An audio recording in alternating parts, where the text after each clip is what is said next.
courage, and dragons live in the art we create and the lives we lead.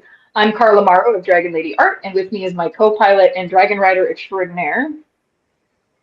Alan Childers of Alan Childers Art and Illustration.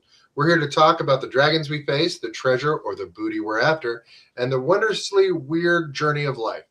Every episode will explore what it takes to face your dragons or maybe even ride one. So grab your shields, sharpen your claws, and let's dive in because today we're asking the question that matters most. What dragons are you facing? We have a guest. Welcome, Nathan. Welcome, Nathan. Can you hear me? Flight controller and your flight director have flipped their Artemis 2 patches of Nathan? Nathan, can you hear us? Yeah, I can hear you. Okay, good. I can hear you. I can't hear Carla. Okay. Oh. Sorry about that. Little technical difficulty. Nathan is a... Nathan, if you can go ahead and give us a little bit about yourself and a kind of an intro of who you are and what kind of artwork that you do to our listeners. Yeah, of course. My name is Nathan Dywert. I do science fiction and fantasy illustration. I have been working in the tabletop RPG space since 2021, doing when I started working on creature illustration for Dungeons and Dragons streamers. Since then, I have been getting published and with books like Why Slay Dragons When You Could Be Fishing, Fiendish Forge, Bria's Mythical Menagerie, and others, alongside the recently funded Big Bad's Most Wanted by Hit Point Press, and on the horizon, something new from Paizo for Pathfinder. Nice.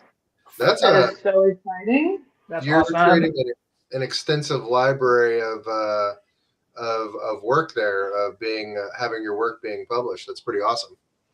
Yeah, it's been very interesting. Well, something that we ask all of our guests here at the Here Be Dragons podcast is what dragons are you facing in your if you think of dragons as obstacles or adversity or even allies. Maybe your dragons are helping you. Maybe your dragons are you're riding your dragon. But what kind of challenges or things going on that may be affecting your art career or your art practice? Yeah, so generally speaking, because I'm someone that I've been heavy pushing working in the illustration industry since college, since undergraduate, since working on my undergraduate degree. It's something to where understanding the hurdles that it takes to become a professional illustrator, understanding what does it look like starting out in the illustration business, what are clients expecting, and understanding when you get that rejection, that it's not the end of the world, and how you can keep moving past that and keep pushing forward. Additionally, you start to learn how to start to stand up for yourself. It's very easy. There are times, if you're not careful, you can run into situations where you're learning, what you get paid for a job may not necessarily be what you're expecting. So you kind of have to roll with it. While I am pushing towards being a full-time illustrator, I also teach as a professor, and these are things that I say to my students. And I know, especially to a certain degree, I wouldn't have gotten to this point without a lot of my, the dragons I ride, so to speak, with you and Carla and many other friends and colleagues and other professionals I've gotten to be friends with over the last few years, and the experiences that has brought me. Awesome. Yeah, we're all kind of dragon riders, trying to ride this dragon out, all ships, that quote, all ships rise with the tide kind of thing. Yeah. That's kind of what I've always seen it like. We're all competing with each other, but we're all helping each other, helping the market flourish overall. Yeah. And we have Renee in chat. Hey, Renee, how's it going? Hey, Renee. Nathan, can you hear Carla? Can you hear Can Carla you now? hear me now? So I can't hear Carla from the stream, from this, the main stream, but I know I can see her on, say, my Facebook stream. Oh, weird. So I'm trying to figure that out.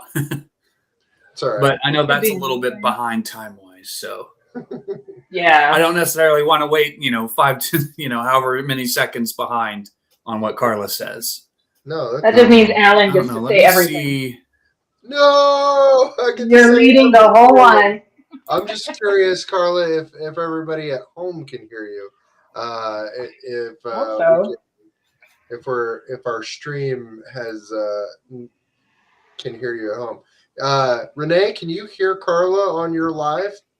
If you could just give us a I hope so. I don't have another mic. Carla, can you say something and see if Renee Yeah. Hello. Can you hear me? It was working a second ago and then I got kicked out. mic test 1 2 1 2. Hello. Hello. Hello.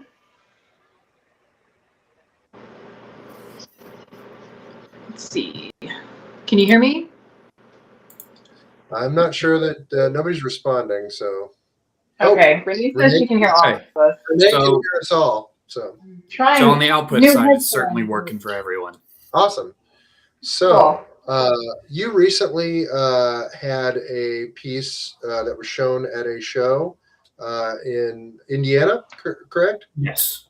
And that is the piece that's behind you, or with the main man Godzilla, the king Yeah. of monsters. Certainly. Yes. So in Indianapolis, there is a show each year called the Bigger Picture Show. It is held each year as funding for Indie Film Fest, and they pick artists from Indiana, and this is my second year taking part. So last year I did a piece based off of the 1954 Godzilla, and this year I did Shin Godzilla. That looks sick. I love how the light just kind of is illuminated through his body, he's almost looked like he's getting ready to explode, but it's just like growing inside him and then released. Pretty sweet. Yeah. It's very interesting. I really personally, I really enjoy Shin Godzilla, and I'm glad it's gotten a lot more attention over the last couple of years, since it came out about 10 years ago at this point, or close to 10 years ago. And it's a very interesting film, and it obviously, whereas like the 1954 movie was based on a lot of the nuclear testing that was happening post World War II, Shin Godzilla was a response to like the Fukushima disaster, the earthquake and tsunami, or the tsunami and reactor meltdown that happened. Oh yeah, yeah. Nathan, They use Godzilla a lot to like follow cultural changes and stuff, don't they? yeah. Well, they use Godzilla a lot to follow cultural changes. Yes, certainly. Yeah. I'm just repeating what Carlos has said because you can't. Yeah, that sounds about right. So can you tell us a little bit of how you came to illustration and art? Like, have you always done art, or did you come into it later in life, or what's drawn you to the art practice? Yeah, so early on when I was a child, my father, he never went to art school or anything or pursued it, but he used to draw a lot, and he was really, really good at drawing. And seeing that, I was like, teach me how to draw. Because it's like the first thing I wanted to learn how to draw. The first two things, I would say, number one is probably Superman. And then number two was Godzilla. Because my father would used to draw the 90s version of Godzilla. Yeah, Nice. yeah. So for me, also, I grew up watching the Christopher Reeve Superman movie. Oh yeah. Of course, on top of that, you've got all the Godzilla movies on VHS. I'm old enough to still remember VHS and watch them growing up. Way to make us feel old. Like the VHS Godzilla films, Superman movies, Spider-Man movies, all those different kinds of things. There's a little bit of with those films. There's a little bit something iconic, like a cinematic magic that Yeah. happens with superhero films, or even, and I would say even big monster films like Godzilla have Mhm. that cinematic magic that just like Yeah. takes you away and captures your imagination. Really does. And of course, you've got, of course, things like Lord of the Rings and associated productions like that. I really didn't get as much into the fantasy space until I was in college. I was wanting to do superheroes, create my own superhero comics. Mhm. Then a professor was like, "Yeah, have you ever looked at Boris Vallejo before?" And I'm just like, "Wait, oh wow, this guy's got, this guy basically is drawing superheroes, but maybe sometimes less close." Yeah, totally. And then I later discovered, Frank Frazetta, which Frazetta has now subsumed my life a little bit. You're looking at Frank Frazetta, and then all of his contemporaries as well. Jeffrey Catherine Jones, or some people will refer to as Catherine Jones. Mhm. Um, the Hildebrandt brothers, the Brahm, Joe Jusko, Ken Kelly, all these different guys, and it's just one thing after another, and I'm just like, oh my goodness. And then, of course, later on in undergraduate school, and then when I got into grad school, I just started going down the path of looking at the golden age of illustration. First it was like kind of like N.C. Wyeth, Howard Pyle, Oh yeah. Norman Rockwell to an extent, Lion Decker to an extent. Goodness, you look at like all these different artists that from that era, the Red Rose Girls, no one talks about them enough. You know, Violet Oakley, Sarah Stillwell Weber, um, Jesse Wilcox Smith, and I'm probably forgetting some, but they're just fantastic. And With some of your figure Often work, how you much can definitely see that translate through that illustrative love of certainly, characters. it's awesome how yeah, many of there's us have so the many, and same it's or like similar you inspiration. guys know that I've talked about how many art books I have. I'm probably approaching 300 at this point. I know it's probably over 280 at this point. Yeah. Yeah, artists tend to collect their, artists tend to be fan of other artists. Yep. We start collecting quite a bit. Yeah. Ooh, man, it's really cool. Just seeing what all art is in the world, and then going to somewhere like a LuxCon and just seeing how that just fuels the fire Yeah. and wanting to take part. Do you have a specific like uh, preference for materials that you use? Do you have do you have your favorite that you use, or do you do digital or anything similar to that?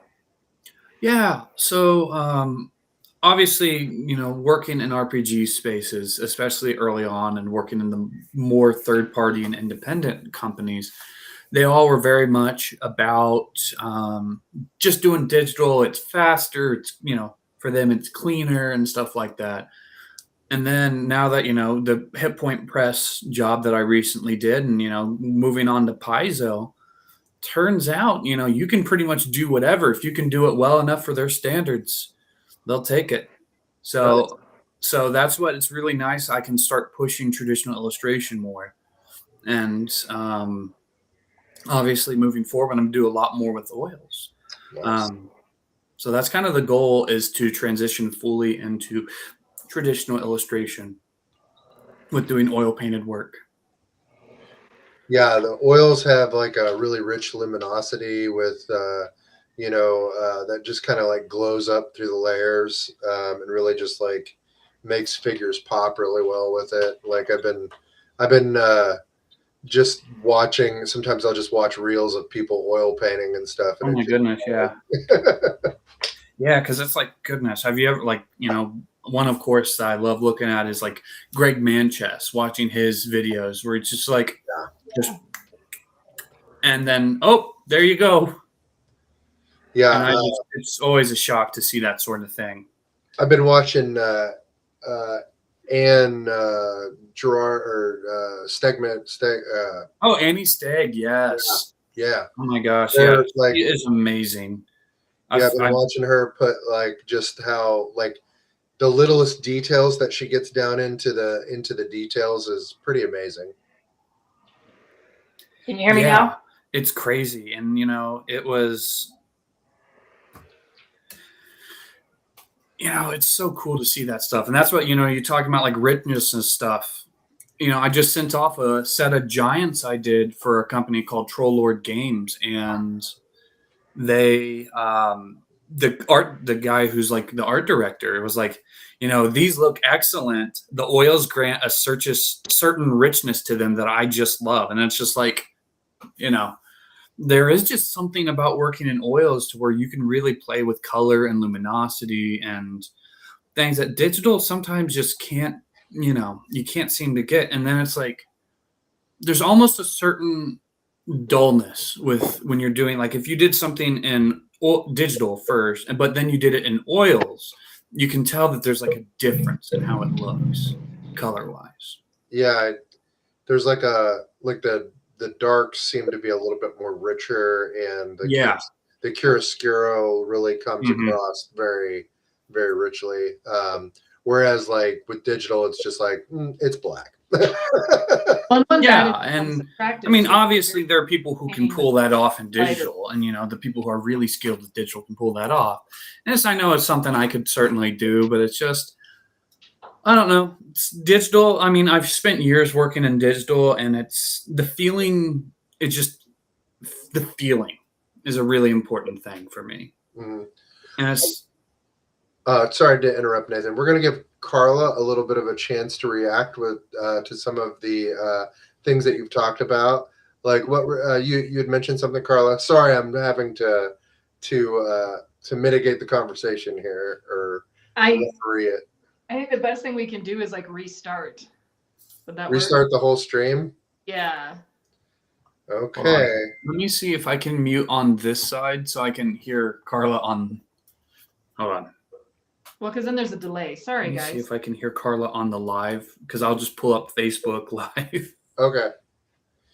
He's gonna pull up Facebook Live so he can listen to what you have to say. Yeah, I'll mute my microphone real quick so it doesn't pick up Carla talking. All right. Well, I was just gonna. Oils are something that I really, really, really should learn, and I have a block with it. So it's something I would like to get on board with. Yeah.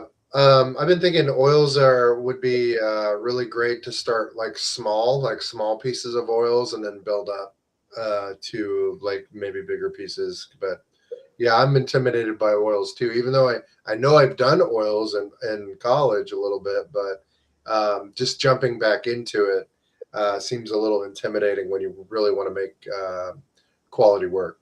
Yeah, and painting on digital versus oil, I mean, it's so different because one is additive and one is subtractive. So digital, you're literally. I don't know. Is it back to me or? Yep, back to you. Okay. Yeah. I mean, honestly, I took 0 painting classes in college, so I just kind of, one of my project senior year, I was like, you know what? I want to work in oils. Oils look really cool. And, I want to try it out because, Frank Frazetta painted in oils, this person, that and the other, Tyler Jacobson and all these guys. And it's just like, oh, gosh, oils, got to try it. So senior year, I started working in oils. And honestly, I never properly learned how to paint in oils. So like right now, I'm fixing to start on I guess you'd say a bit of a name drop here. Like if you've seen any advertisements, Ryan Pancoast, that does, magic and D&D and all that different kind of stuff. He's got like a foundations in oil class, and it's that you can just, some of the online different, like I know different people on social media have been putting together classes. So I'm going to start going through that, hopefully to start reinforcing my ability to paint. And, I really want to improve on that front because it's like, I do occasionally feel stuck in places because it's like, well, I do kind of treat oils in a way like almost how I might paint digitally. And it's interesting because it's like I never got any formal training, obviously, I got a little bit of witness, of course, watching videos, Dan Dos Santos, I purchased some Dan Dos Santos stuff, Donato Giancola, looking at Greg Manchess, Jeff Muddy, Miracola, and others. Muddy Colors has a great oh my goodness, yes, little library of little tutorial things that they every once in a while you'll go to the blog and I'll see their repertoire of videos that they have for download, and I'm like, oh yeah, I remember Muddy Colors. I need to buy something. Yeah, it's really interesting. Yeah, I figure I might give Carla a second to talk. Oh. All right, go ahead. It's you, Carla. I think It's I've you. kind of given up the ghost. Go. It's all right. Carla says it's all right. Alan's taking the lead this episode. That's all it means. Carla, is there a question that you would like to field towards Nathan? Like any question that you have towards? No, I'm just listening. Okay. It's all good. All right. So we're talking about you're talking about doing some classes and doing some stuff with learning from like big name artists and stuff like that. Specifically artists in the field that they're doing the work kind of like you're trying to get the same type of work that they're doing. So it's good that you're targeting learning from artists that are specifically that you're trying to learn from. So that's they're already doing the work that you would like to get work alongside them. Well, it's nice and that's something that's really important. Because obviously next week I'll actually get quite the opportunity to do that, since I'm doing that whole thing with Illustrators of the Future, Writers of the Future. That's awesome. There's a workshop next week, and I forget all the names, but you've got a lot of these judges that come out and do lectures. Bob Eggleton, Dan Dos Santos, and a bunch of others. Echo Chernick and all these guys, and it's a really big opportunity there to be connected with these people that I look up to.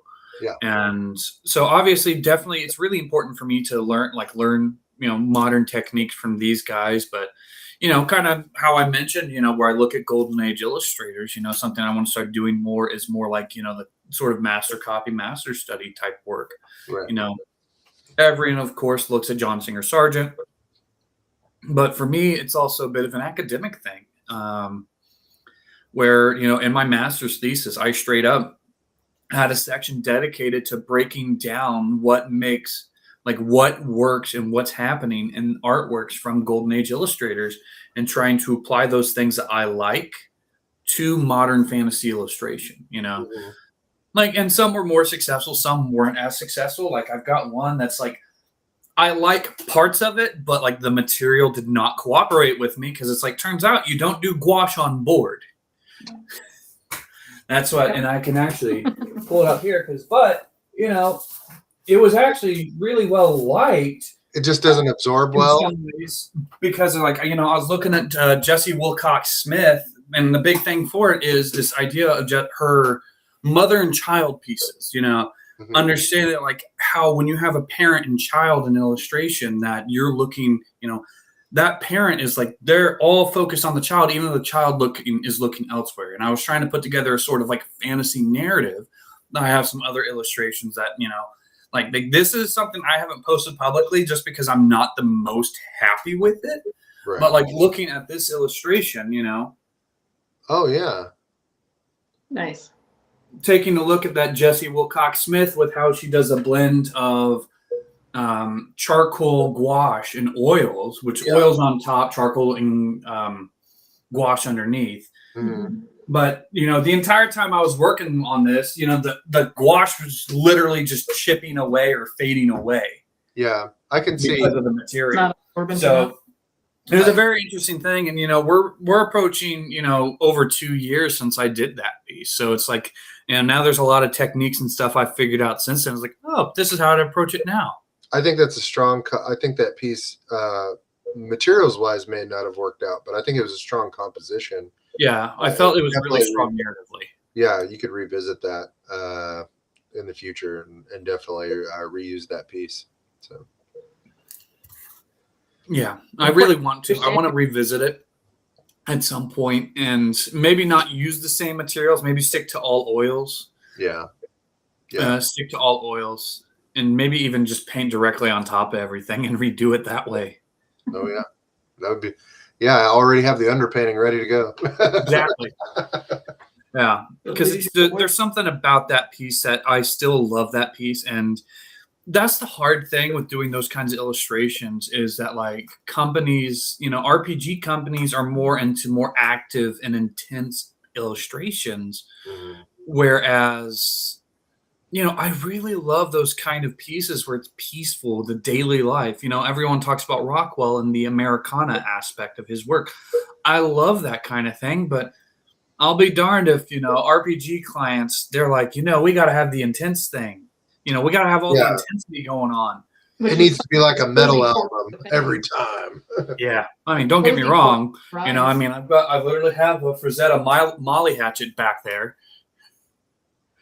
Yeah. I don't know. I think in nowadays we have things like, the cozy fantasy TTRPG thing is cottage, not quite cottage core, but I know what you mean. Yeah. What is it? Is it what Legends and Lattes, like that book series? Travis Baldry, Legends and Lattes. I love that little you get the sense of the daily life of the fantasy characters without all the intensity. It's almost like a perfect marriage, I think, of D&D and like the Ghibli kind of aspect. Exactly. You get this. You just a day in the life, a day in the life of these fantasy creatures. Maybe I should put more together stuff like that and maybe pitch to that company for covers. That'd be cool. Yeah. Right. Oh, also, Tracy, I just saw your comment. I appreciate that. I got my Facebook stream pulled up, so I see it over here on my end. Cool. Okay, cool. It merges us all. I don't know why it didn't. Yeah. Cool. Okay. I got my shit. Hold on. So I see it. I'm trying to. That's okay. I'm trying to have it pulled up. Most technically difficult episode. I'm trying to have it pulled up but muted so I can see comments that come in. This is what, the 4th episode, Carla? 5. We're on episode 5. This is the 5th episode. We're still trying to learn how to fly this plane. So we're still getting our ducks in a row, and it's been fun though. We love talking with artists and things, and we love being inspired because I think talking with other artists energizes us to do our own work and get started on our own work. Yeah, I think that is really important. Nathan has a few artist collectives, doesn't he? You have a few artist collectives that that he's a part of, that you're a part of. Yeah. You don't have to drop names. Not specific, not in terms of like anything that more public, not necessarily. I mean, I'm, groups there are some groups on Facebook, but like generally speaking, you're looking at things like Discord. There's like a Howard Lyon one. Oh, nice. And of course I'm in the one for the class for the Ryan Pankos, the Ryan Pankos class. Obviously with you guys in John Sumrow's server. Yeah. That's how we all met. Yeah. Yeah. I think we need stuff like that, of course. I've got some other ones with some friends and stuff through like, we were in visual arts passage classes together, all that kind of stuff. So there's definitely a lot of overlap. And then of course, the group that I did my MFA with, it almost becomes like a sort of like a family in a way, just because it's like, we all went through the same 2 years effectively. Looks like we've lost Carla. No! At least the picture. But we're still live. We're still on air. So we're going to keep going.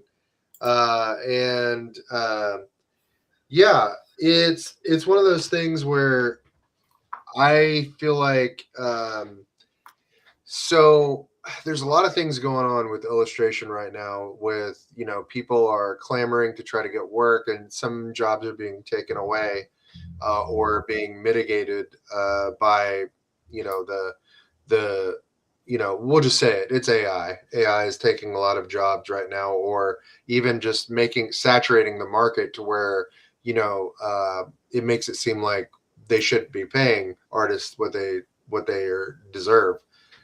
But I think like right now, I kind of feel like we're in a golden age of illustration where I have never seen so many illustrators just producing top tier work. Like it is phenomenal.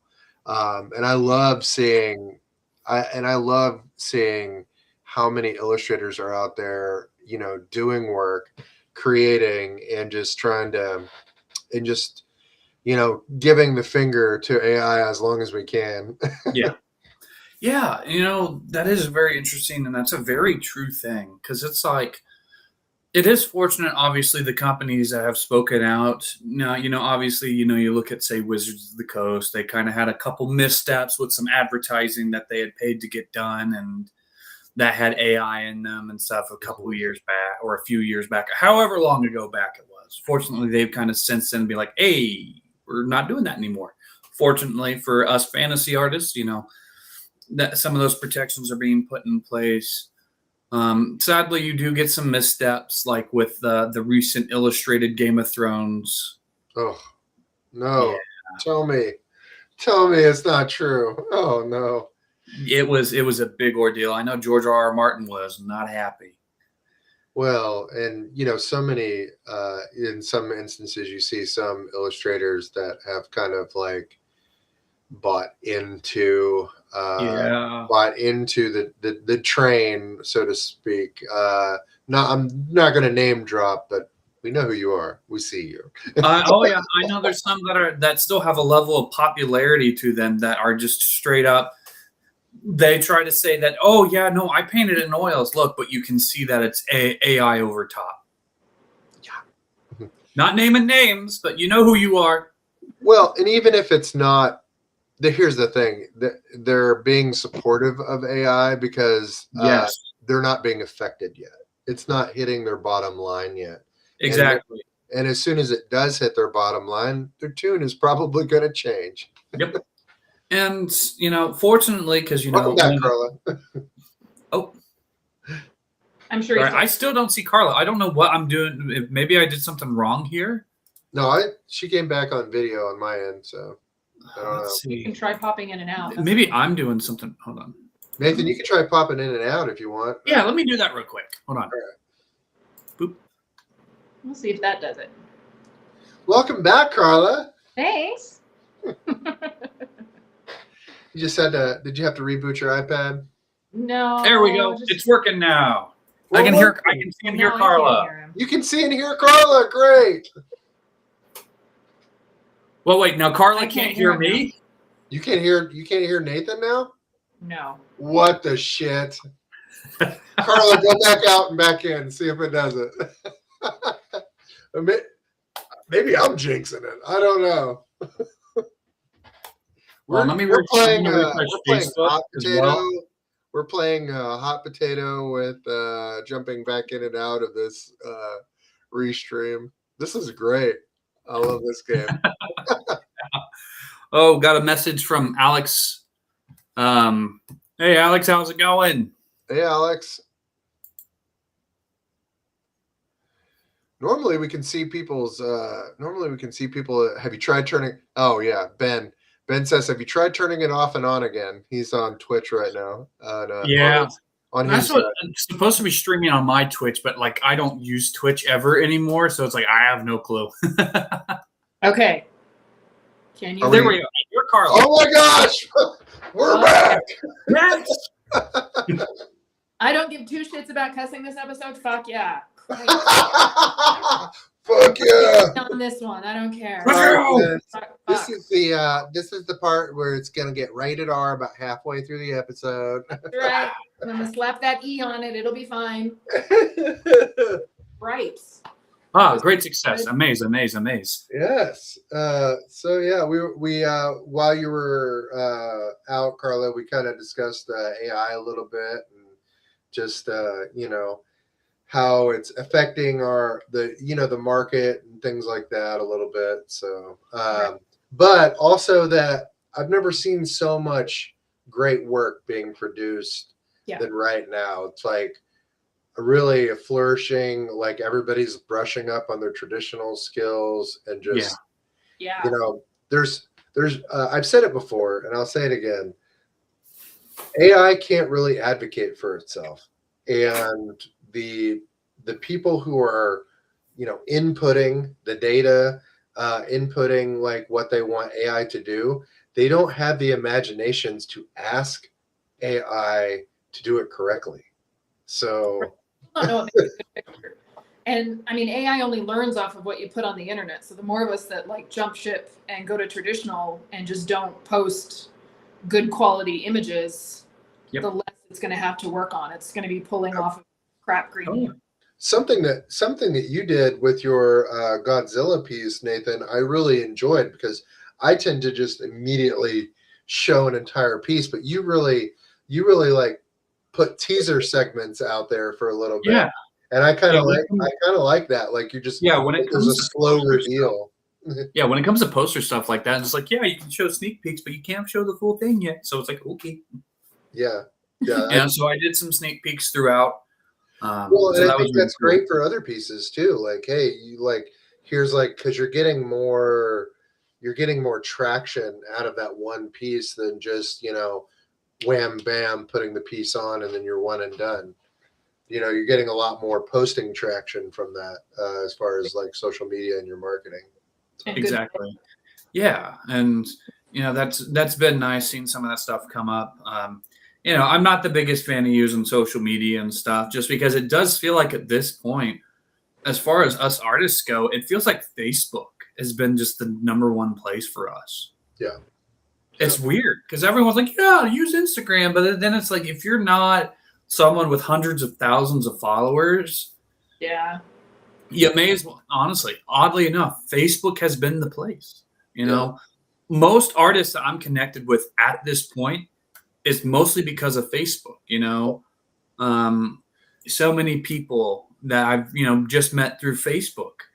Like quite literally, if it weren't for Facebook, I wouldn't have helped Bruce Bernizzi out last year at Gen Con. He's good people. I'm so jealous. Bruce is really awesome. We need to try to have Bruce on.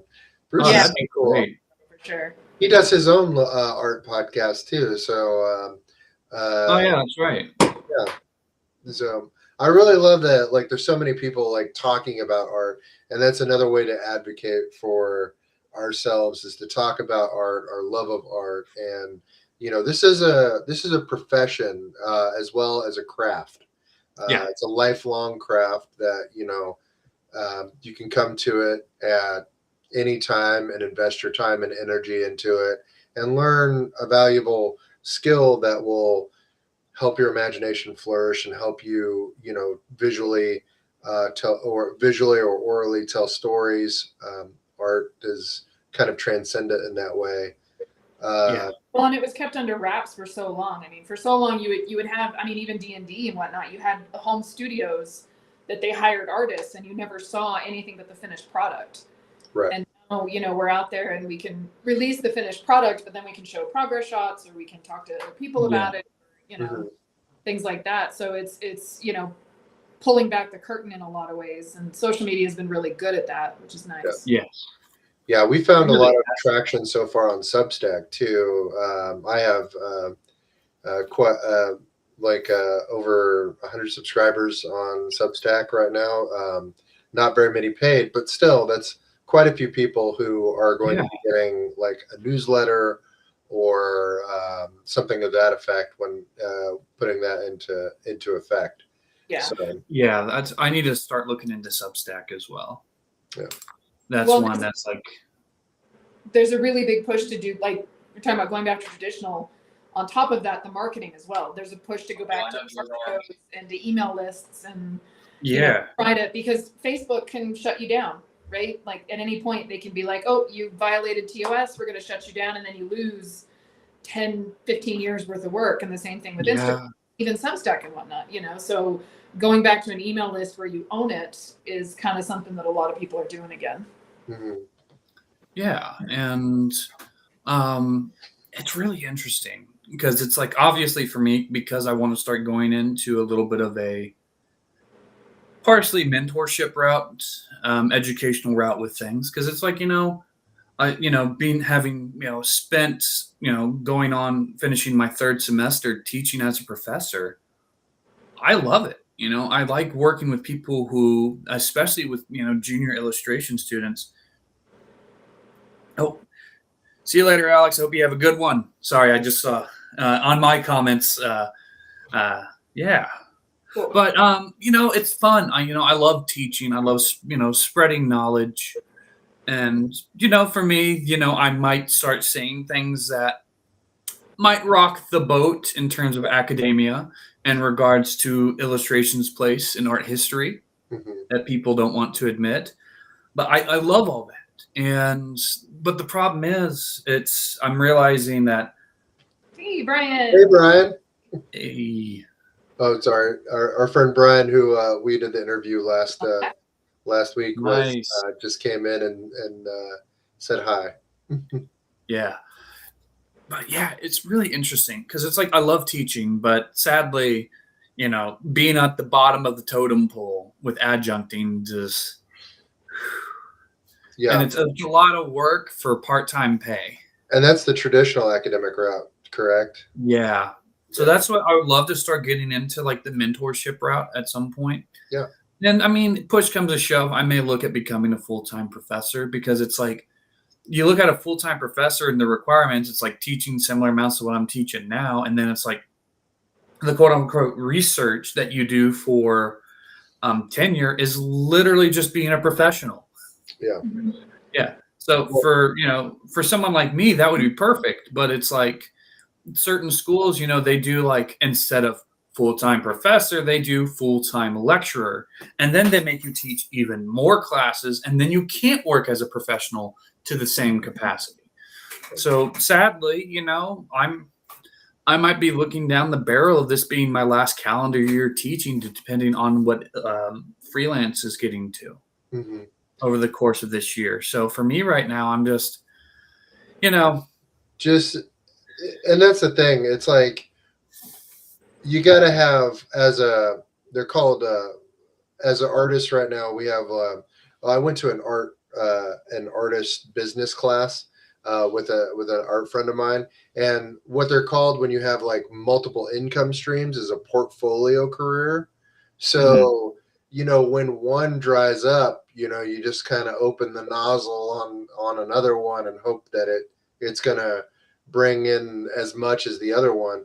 The bad thing is traditional academic stuff is really great about keeping you in the academic field itself. So like, it doesn't really, it's a closed loop circuit in a way, where it doesn't really funnel you to where you need to go outside of the art market, or outside of the art education into the art market that you would like to go to. It's designed to keep you circulating inside the academic zone, and it just doesn't really.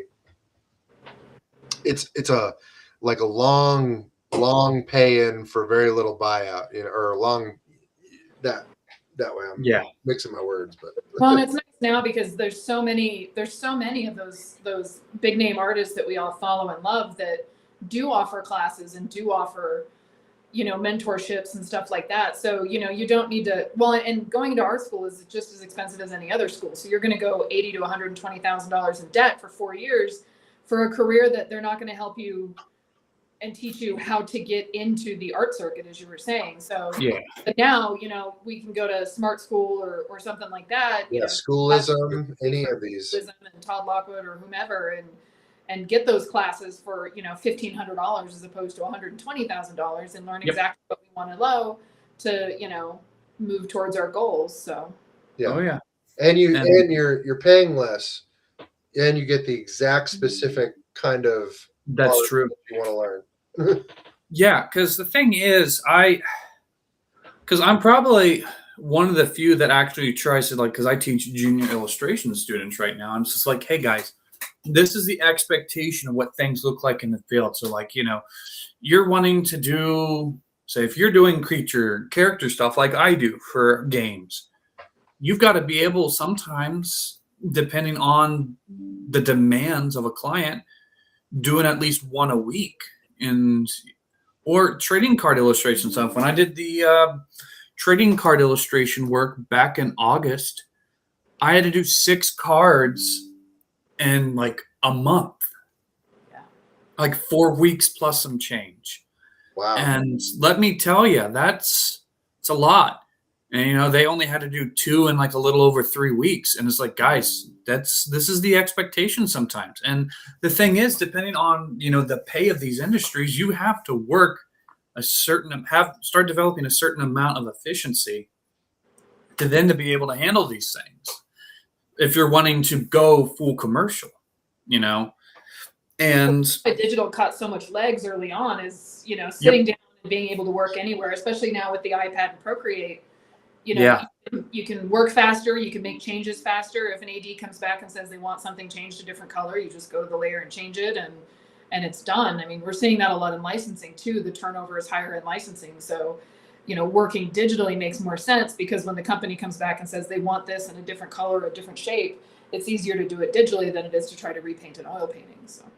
Yeah, that's absolutely true. And, that's something that's also, it is starting to be important that a lot of illustrators, they're trying to create their own thing now, They're wanting to write their own books. They're wanting to illustrate their own books and do their own illustrated work like that. And that's a very important thing to be able to do. And then that gives you the freedom to work traditionally, something, the one thing, we've talked, especially privately, about is like conventions.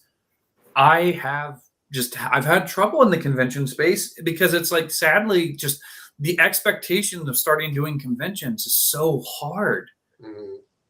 And and then once you get in, you're fine. But like, it's one of those things. It's like, do I take that risk yet? Because, I can't risk losing those hundreds or thousands of dollars, hundreds or thousands. I don't want people thinking I lost hundreds of thousands of dollars. I haven't even earned that much money in my life yet. Goodness. But losing that, those sums of money each time you do something, or only breaking even, when you could say, I have to take all this time to prep and do this stuff for a show. Whereas, I can do a couple $100, $200 pieces, and not have to worry about spending $500 to earn back $400. Right. Well, and like if it's going to be you have, your bottom level tiny local cons, and it seems like there's less and less of those mid-tier cons. They just don't jump to high-tier cons. Yep. And they exist, but then you're dealing with signature farms. So you have these little mid-tier cons that are getting like big names actors, and people don't have the money for both. Or, you're fighting against people that have been vendors and whatnot that have been doing it for years. Yeah. And as far as like, there's no like small con and then medium con where you start cutting your teeth and then working your way through the ranks. And it's the same thing with pitching. You're pitching your portfolio. A lot of those companies are going straight to like Gen Con and big cons. They're not seeking out the little cons or the smaller cons. Yep. To get you to pitch do portfolio. If you're a professional and people know your name, there's like there would be no reason not to do Dragon Con or Gen Con or whatever big city convention is closest to you. Certainly, yeah. And like, I may actually look at doing Dragon Con this year. I don't know if I'll actually I may not need to necessarily go the route of buying a table, because with the whole Illustrators of the Future thing, I can probably get one provided. Nice. As long as, I do some book signings and stuff for them, which, I can take that trade off for doing it. Yeah. So, I might look at doing something like that. And whereas I'm trying more and more too, where instead of an artist getting a table, they're being hosted in a publisher's space. So I think Sumro did that too. With Chaos, was a guest in that space as opposed to getting his own table. So that's Go with hit point press or piezo to Gen Con, man. Yeah, that's what. Sadly, I actually asked about helping out with Paizo this year because it's like, hey, I'm local, and if you need somebody, I can be there. But no, they actually have direct employees of the Paizo company do that one. So it's like, oh shucks. But Should ask it was them worth about a shot to ask. Ask them about Licensing Expo. They get a booth there too. Yeah, that's the one. Is that the one in Vegas? Yeah, it's in May. Okay, yeah, because I know one of my student that has talked with you is going to try to go out there and visit. Oh, okay. Oh, wow. Let her know. I'll be there. I'll be there with my agent's booth. So. Yeah. But yeah, it's really interesting how that stuff works. And that's what, with Chaosium, trying to convince John to go out there to Gen Con so I can hang out with them. Yeah. But, yeah, it's really interesting because, they've had Wayne Reynolds at the Paizo booth at Gen Con and all that kind of stuff. Yeah. Yeah. It's because they know people want to see because Wayne Reynolds kind of he almost set the tone for their whole. Oh yeah. He was like the Todd Lockwood back in the day. Yeah. Setting the tone for that 3.5 D&D. Right. Yeah, honestly, and it's crazy, seeing that he's someone that does it with acrylics. That thing, that's surprising because it's like, wait, acrylics can look like that? Because it's, I've had my fair share of issues with acrylics. I'll over here, here we go. Just try not to make a mess. Here we go. Don't knock over Godzilla. I know. Well, yeah, no, I gotta be careful with that since that's, someone's paying me $3,000 for it. Yeah, that's a great piece. But this, I was so surprised I was able to pull this off in acrylics. Yeah, that looks great. That almost looks like it was oils. Yeah, that's what I was using that technique from Sarah Finnegan. Using the open acrylics, and then you basically do a glaze layer between each layer. Mm-hmm. And that basically does that kind of luminosity that you get with working in oils. So is it like a glaze layer of neutral in between the layers? It's literally just two different media. It's like GAC 200 and then matte medium. Yeah. Oh, sweet. What do I have? I think I've got the GAC 400. Yeah, so I know I'll be putting all these pieces up there. It kind of creates that luminosity layer that you need to. It really does, and then you can basically see, you can kind of see where you're starting to get that level of thickness from the coats. Yeah. You also, one of the great people you can look at for how thick a painting gets because they just layer so much is, I'm sure Andy Steig's work definitely goes in that direction, but one of the big ones, of course, is Maxfield Parrish. You look at those layers of blue to create that effect that he does with that glazing, and oh my gosh. Yeah, Lantern Bearers is one of my favorite paintings by Maxfield Parrish. Yeah, I love Parrish. I mean, shoot, I've done at least 2 or 3 pieces inspired by Parrish, one of which for a client. Yeah. Nice. And that's definitely one of those where you need to be sitting in front of the original in order to get the full effect because it's not across through the computer screen or on paper. Oh yeah. Hold on, let me scooch this over. Because that's what I'm still holding out hope for a buyer for this at some point. But here we go. All right, folks, you see it right here. It's for sale. Right? Nice. That's very cool. Yeah. So maybe someday it'll sell. We'll see. That's the hope, at least. Got to do more shows. Yeah, I know. Obviously, of course, got to be a little careful because, that's very big to take with me. Right? Yes. So I got to be careful on that front. I think it's always good to get in front of people and try to sell, and it gets you used to talking about your work, and really trying to.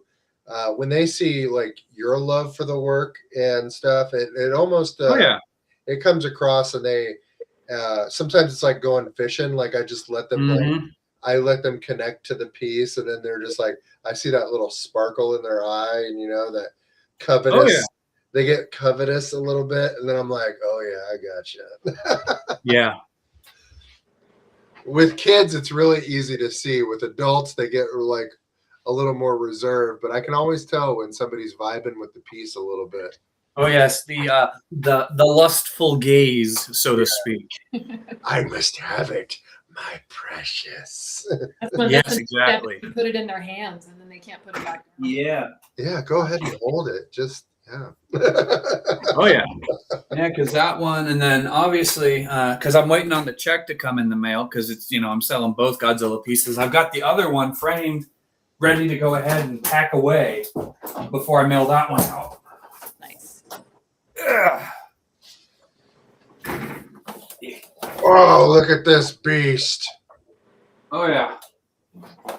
So, just so all of our viewers can see, if you need big monsters, you need to contact Nathan. Like, Oh yeah. he does them up big. Oh yeah. That's how it goes. Not only will you have a that's big certainly- monster, you'll have a big piece to show everybody. Oh yeah.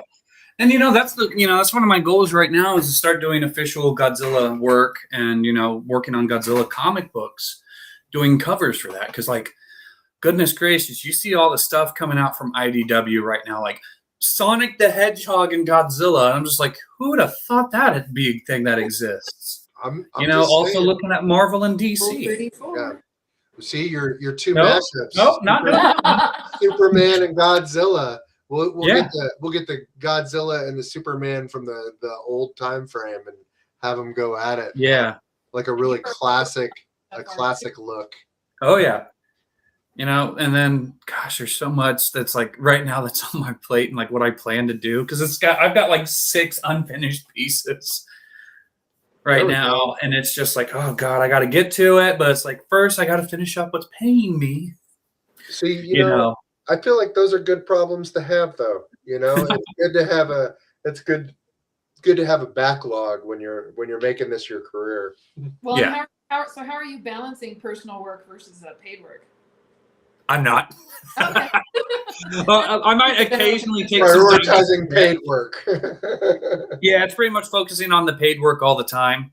I might, maybe especially, on when I'm teaching at the school, at Heron, I'll go bring, have my sketchbook with me. I was like, I'll sketch some stuff out when I have the time. But it's like, honestly, most of the time, it's just like, if I'm sketching something out, it's probably for a piece of client work or a commission. Right. Yeah. And, I definitely want to start pivoting over more to like push towards the stuff I want to do as well, and the way I want to branch out. Yeah, I know there's a guy that I talked with actually like last month, and we had a call.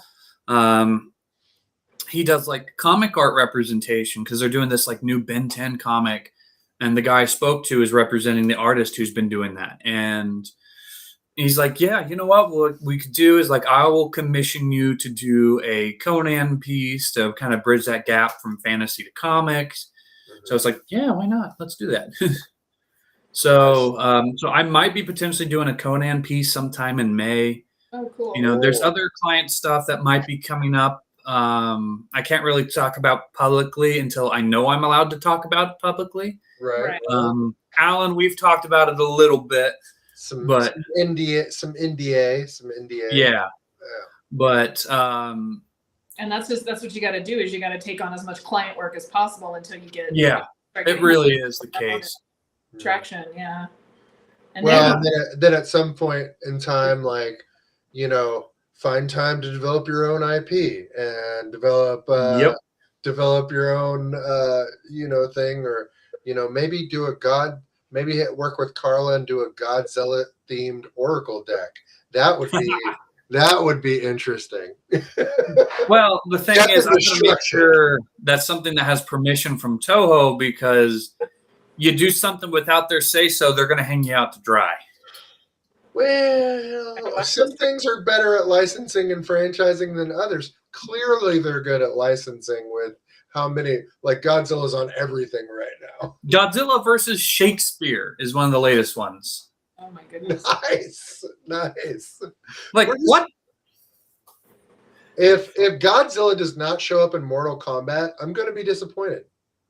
I wonder how they do that. Well, to be fair, they've probably used the American version because it's Warner Brothers. Nice. There you That'd go. be cool. Godzilla Kong. Oh. Yeah, that'd be interesting. Now I'm thinking about it. Like, damn. I think we're coming up on an outro. Yeah. So, Nathan, if you would like to let everyone know where they can find you, where they can see your work, or where they can contact you for hiring you. Yeah. So, generally speaking, you've got my website, artofnathandywert.com, as well as Instagram, which is just Art of Dywert with underscores in it. So, art_of_Dywert. That's where you can find me for the most part. And obviously, I know there are the people who know me on Facebook already. So, those are ways that you can reach out.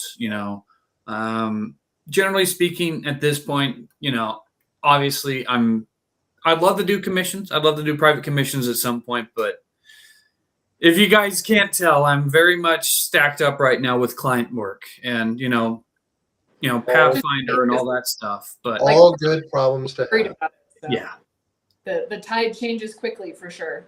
yeah. Well, this is going to be it for our live stream here, and definitely we are going to have 30 more minutes of talking with Nathan for our paid subscribers for our Substack. So if you'd like to come over there, we're going to just have and then these will be uploaded to our YouTube and our podcast tomorrow. Or Yep. Make sure to Yeah. like, subscribe, and find us on the web at HereBeDragonsArtcast.com, Substack, Apple Podcasts, Spotify Podcasts, YouTube, and anywhere else you listen. We're everywhere now. Wahaha. Yes. Thanks, guys.